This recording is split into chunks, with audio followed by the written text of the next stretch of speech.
Salam dalam nama Tuhan Yesus Kristus, saudara-saudara, sebagai orang-orang yang telah percaya kepada Tuhan Yesus, orang-orang yang telah ditebus dan diselamatkan di dalam Tuhan Yesus Kristus, maka kita harus beribadah kepada Tuhan dengan setia. Kita harus melakukan kewajiban kita untuk beribadah kepada Tuhan dengan sepenuh hati dan dengan setia.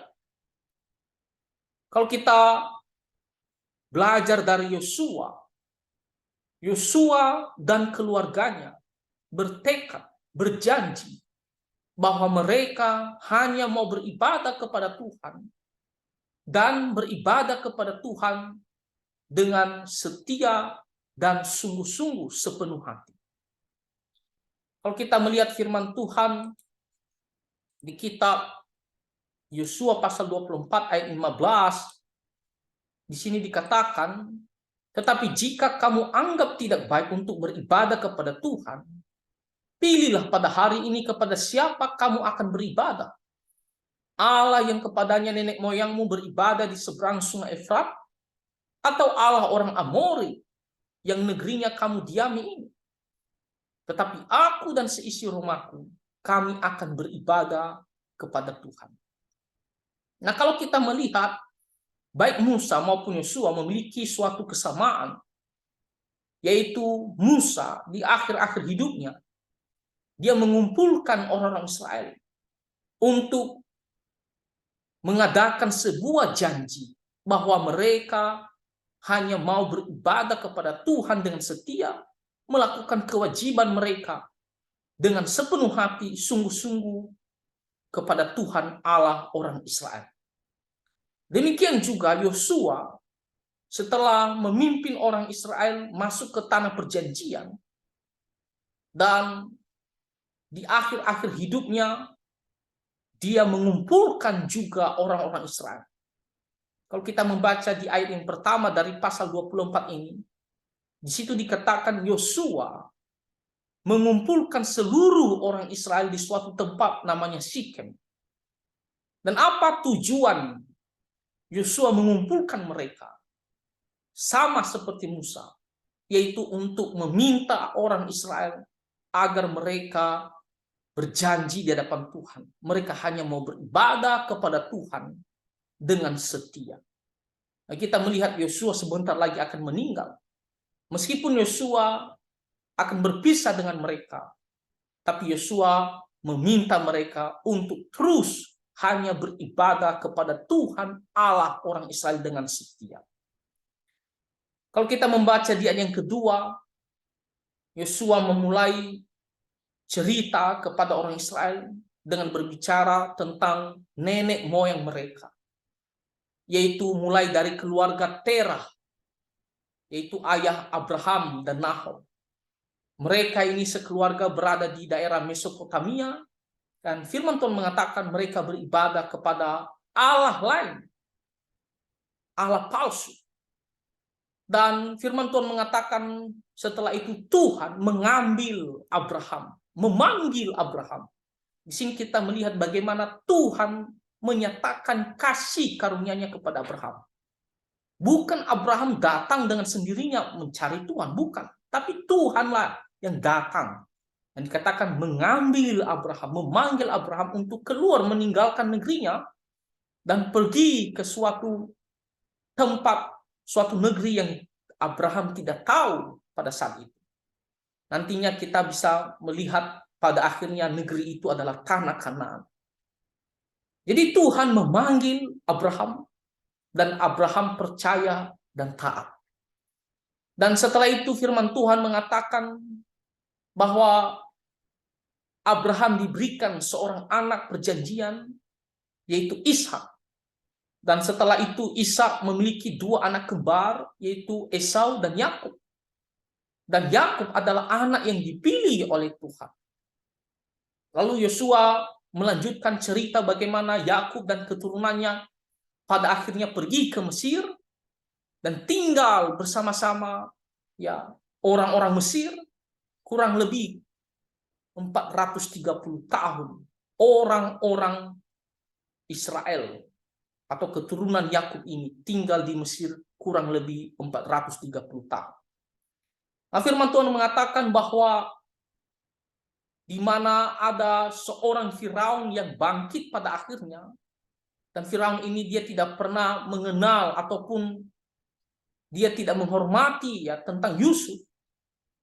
Firaun ini dia bersikap keras kepada orang-orang Israel. Dia menindas orang-orang Israel. Dia memperbudak orang-orang Israel di tanah Mesir. Orang-orang Israel begitu menderita dan mereka berseru kepada Tuhan. Firman Tuhan mengatakan Tuhan mendengarkan seruan mereka. Tuhan mau melepaskan mereka. Nah, ini sesuai dengan janji Tuhan kepada Abraham bahwa keturunan Abraham akan tinggal di Mesir diperbudak. Dan setelah itu kurang lebih 430 tahun Tuhan akan membawa mereka keluar dari tanah Mesir dan menuju ke tanah perjanjian, tanah Kanaan. Inilah tanah yang akan diberikan kepada keturunan Abraham. Jadi Tuhan memilih Musa untuk memimpin orang-orang Israel keluar dari tanah perbudakan di Mesir dan menuju tanah Kanaan. Kita melihat bagaimana semuanya karena Tuhan. Orang-orang Israel bukanlah bangsa yang begitu besar, bukanlah bangsa yang begitu kuat secara manusia. Tapi kenapa mereka bisa keluar dari tanah Mesir, dari bangsa yang kuat pada saat itu? Mengapa mereka bisa berjalan di padang gurun dengan penuh ya kuasa dan pemeliharaan, dan sampai ya di tanah Kanaan mereka bisa melawan mengalahkan bangsa-bangsa yang ada di situ? Kenapa? Semuanya karena Tuhan, bukan karena orang-orang Israel. Nah, jadi Yosua mau menyampaikan suatu poin yang begitu penting kepada orang-orang Israel. Bahwa Tuhanlah semuanya yang melakukan apa yang telah diterima oleh orang-orang Israel. Semuanya karena kasih karunia Tuhan, semuanya karena kebaikan Tuhan. Mulai dari nenek moyang mereka Abraham, sampai mereka di tanah Mesir, lalu sampai mereka di tanah Kanaan, tanah perjanjian. Yosua mau menekankan bahwa itu semuanya karena Tuhan. Kalau tanpa Tuhan, orang-orang Israel tidak akan menjadi ya bangsa yang besar. Kalau bukan Tuhan, mereka tidak akan ya ada seperti ya pada saat ini, yang di zaman Yosua ini, di mana mereka sudah berada di tanah Kanaan. Nah, karena melihat semua perbuatan Tuhan ini, maka masuklah di ayat yang ke-14. Apa dikatakan oleh firman Tuhan? Oleh sebab itu, takutlah akan Tuhan dan beribadalah kepadanya dengan tulus, ikhlas, dan setia. Oleh sebab itu, oleh karena semua yang Tuhan lakukan kepada orang-orang Israel, maka takutlah akan Tuhan. Artinya, kamu hanya percaya kepadanya, kamu hanya ya mengagungkan nama Tuhan Allah, melakukan firman-Nya, dan beribadah kepadanya dengan tulus ikhlas, tidak paksaan tapi dengan kesadaran, dengan penuh sukacita, dengan sungguh-sungguh dan setia. Tidak henti-hentinya mereka hanya beribadah kepada Tuhan Allah orang Israel. Dikatakan jauhkanlah Allah yang kepadanya nenek moyangmu telah beribadah di seberang sungai Efrat. Nah, ini berbicara tentang keluarga Terah sebelumnya, ya, beribadah kepada Allah asing, Allah palsu. Dan juga nenek moyang orang Israel yang berada di Mesir yang mungkin tergoda ya untuk menyembah Allah-Allah palsu. Dikatakan oleh Yosua, jauhkan semuanya itu. Tapi sebaliknya beribadalah hanya kepada Tuhan. Ayat yang ke-15 di sini dikatakan, tetapi jika kamu anggap tidak baik untuk beribadah kepada Tuhan, pilihlah pada hari ini kepada siapa kamu akan beribadah. Yosua, dia tidak mau seolah-olah seperti memaksa orang-orang Israel. Tapi dia mau orang-orang Israel dengan kesadaran sendiri. Mengambil keputusan sendiri. Jadi waktu mereka putuskan, itu berarti mereka dengan keinginan hati, dengan sukacita dan tekad. Jadi bukan dengan paksaan. Di sini Yosua memberikan mereka suatu pilihan. Bukan berarti Yosua menghendaki mereka untuk pergi beribadah kepada ilah lain, bukan. Tapi di sini Yosua mau supaya orang-orang Israel dengan kesadaran dan dengan tekad memilih untuk beribadah kepada Tuhan Allah orang Israel saja. Jadi Yosua mengatakan pilih. Waktu mereka pilih, maka itu berarti mereka berjanji. Yosua tidak mau mereka nantinya setengah-setengah hati atau dengan ragu-ragu di dalam beribadah kepada Tuhan atau mengkompromikan iman ya kepada Tuhan. Yosua tidak mau seperti demikian. Makanya Yosua mengatakan pilih, tentukan sekarang. Maka nantinya dengan bulat hati, sepenuh hati jalankan. Ya karena kalian yang memilih, kalian yang telah putuskan. Jadi di sini dikatakan pilihlah pada hari ini. Yang mana kamu mau beribadah kepada Allah yang kepadanya nenek moyang beribadah di seberang sungai Efrat, itu keluarga Tera sebelumnya, atau Allah orang Amori yang negerinya kamu diamin, yaitu daerah-daerah tanah Kanaan, ya, dewa-dewa mereka, atau kepada Tuhan Allah orang Israel. Nah, tetapi di sini Yosua sebagai pemimpin, dia memberikan teladan. Dia memulai dari dirinya, apa yang dikatakan Yosua. Tetapi aku dan seisi rumahku, kami akan beribadah kepada Tuhan. Ini adalah perkataan Yosua sendiri dan memberikan kita 3 pelajaran dari perkataan Yosua ini yang mengatakan tetapi aku dan seisi rumahku kami akan beribadah kepada Tuhan. Pertama, pesan atau pelajaran yang mau disampaikan oleh Yosua di sini adalah bahwa dirinya hanya beribadah kepada Tuhan. Dia memilih, menetapkan dengan sungguh-sungguh hanya mau percaya dan beribadah kepada Tuhan Allah orang Israel. Dia tidak akan pergi mendua hati, mengkompromikan imannya atau setengah-setengah untuk beribadah kepada Tuhan. Dia tidak akan meninggalkan Tuhan. Dia tidak akan memilih untuk pergi beribadah kepada ilah lain selain kepada Tuhan Allah orang Israel. Inilah pesan pertama yang mau disampaikan oleh Yosua, bahwa dia memutuskan beribadah kepada Tuhan Allah orang Israel. Karena ini adalah Tuhan yang benar. Bagaimana Yosua menceritakan tadi mulai dari nenek moyang mereka, Tera, Abraham, Ishak, Yakub, orang-orang Israel di tanah Mesir, lalu di padang gurun dipimpin oleh Musa dan sampai tanah Kanaan. Itulah Tuhan Allah yang benar. Maka Yosua mengatakan, saya sebagai pemimpin memulai dari diri saya beribadah, memutuskan mengikut Tuhan Allah orang Israel. Nah, ini adalah sebuah pelajaran bagi kita. Meskipun kita sudah mengaku saya sudah percaya kepada Tuhan Yesus, tapi dalam kehidupan kita sehari-hari, seiring waktunya, apakah kita hanya sungguh-sungguh beribadah kepada Tuhan Allah kita, Tuhan Yesus Kristus?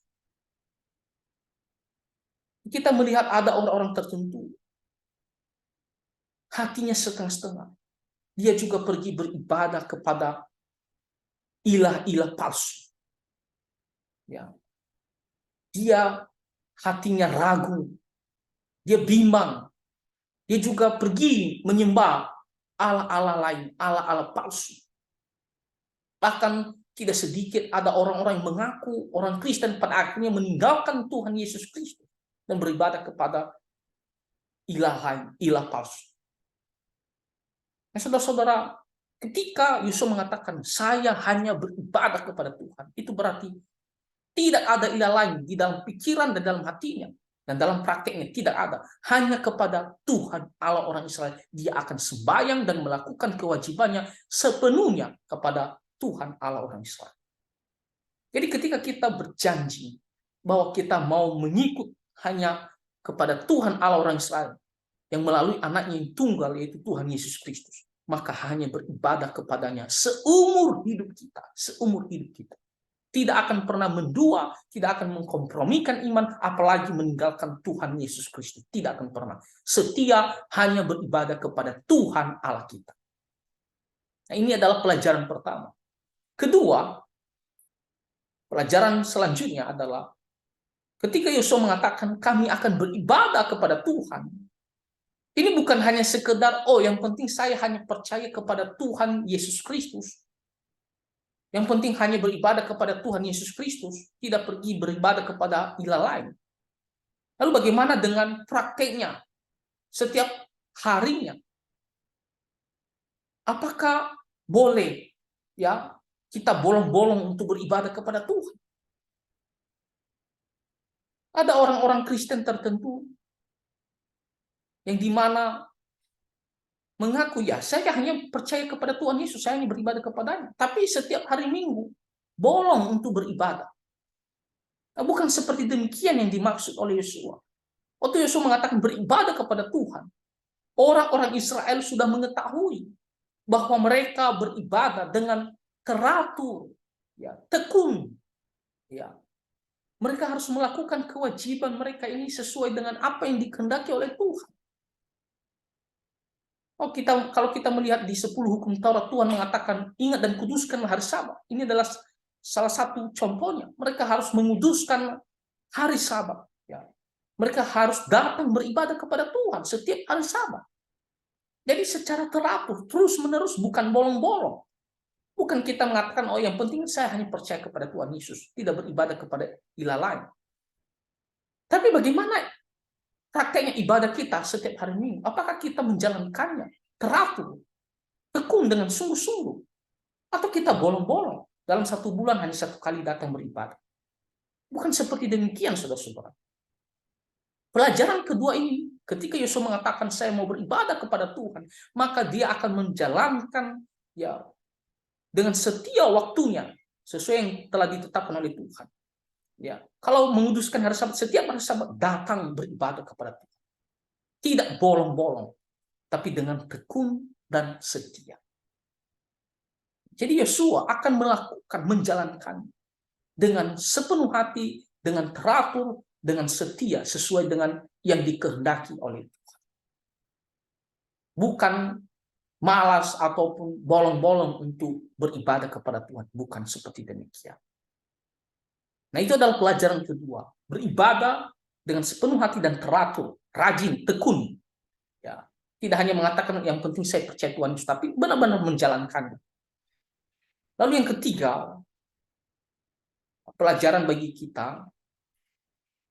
Di sini dikatakan oleh firman Tuhan, tetapi aku dan seisi rumahku. Nah, lihat, Yosua mengatakan aku dan seisi rumahku. Kita melihat Yosua itu begitu sibuk di dalam mengurus bangsa Israel. Mungkin banyak perkara-perkara orang Israel yang juga dibawa kepada Yosua, dan Yosua harus mengadili mereka sesuai dengan kebenaran firman Tuhan. Jadi Yosua itu sibuk, tetapi dia tidak mengabaikan ibadah keluarganya. Dia tidak mengatakan yang penting saya hanya urus sendiri, kan saya sibuk. Bagaimana dengan keluarganya, istrinya dan anak-anaknya? Yosua mengatakan aku dan seisi rumahku. Dia punya tanggung jawab kepada orang-orang seisi rumahnya. Sebagai kepala keluarga, dia mengatakan aku dan seisi rumahku akan beribadah kepada Tuhan. Nah, saudara-saudara, ini juga pelajaran yang sangat penting bagi kita. ya terutama kepala keluarga atau yang memiliki wewenang di dalam keluarga. Ya, kita tidak mengatakan saya sendiri saja, saya urus ya untuk beribadah kepada Tuhan. Bagaimana dengan yang lain? Saya mengabaikannya.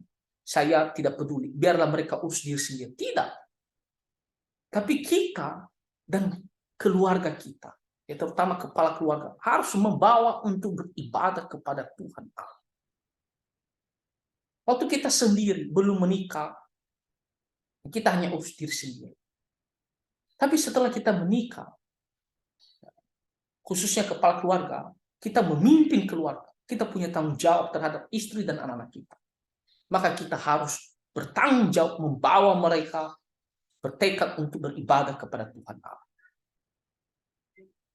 Mungkin seiring waktu kita melihat ada di antara keluarga kita yang malas ataupun jauh dari ibadah kepada Tuhan.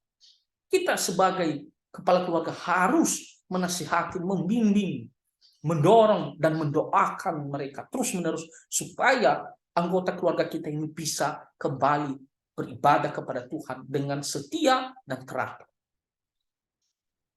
Nah, jadi tidak hanya diri kita sendiri, kita juga harus bawa keluarga kita. Ya. Terutama kepala keluarga. Dan kalau kita sebagai anak, ya kita juga punya tanggung jawab untuk mendorong keluarga kita untuk beribadah kepada Tuhan Allah kita, Tuhan Yesus Kristus.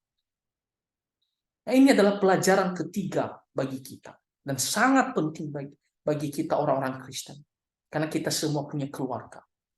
Maka mari kita perhatikan juga supaya setiap tahun kita melihat dalam tahun tersebut, ya setiap minggu kita beribadah kepada Tuhan, terus beribadah kepada Tuhan. Nah, jadi saudara-saudara, dari apa yang dikatakan Yosua ini, bertekad untuk beribadah kepada Tuhan, maka 3 pelajaran yang sangat penting bagi kita orang-orang Kristen dalam hal ya kewajiban kita kepada Tuhan, dalam hal beribadah kepada Tuhan. Pertama, hanya mau beribadah kepada Tuhan Allah, ya Allah yang dikenal di dalam Tuhan Yesus Kristus. Tidak akan pernah mengkompromikan iman atau mendua pergi beribadah kepada ilah lain. Yang kedua, pelajaran kedua adalah akan beribadah secara teratur dengan tekun, ya tidak malas-malasan, tidak bolong-bolong, tidak, tetapi dengan tekun dan rajin. Yang ketiga, beribadah kepada Tuhan, baik diri kita maupun keluarga kita bawa untuk hanya beribadah kepada Tuhan dan dengan teratur dan setia. Inilah 3 pelajaran dari tekad Yosua dalam hal beribadah, melakukan kewajiban kepada Tuhan Allah kita. Demikian juga kita harus seperti Yosua. Kita mengatakan, saya hanya mau menyembah, beribadah sepenuhnya seumur hidup saya kepada Tuhan Yesus Kristus.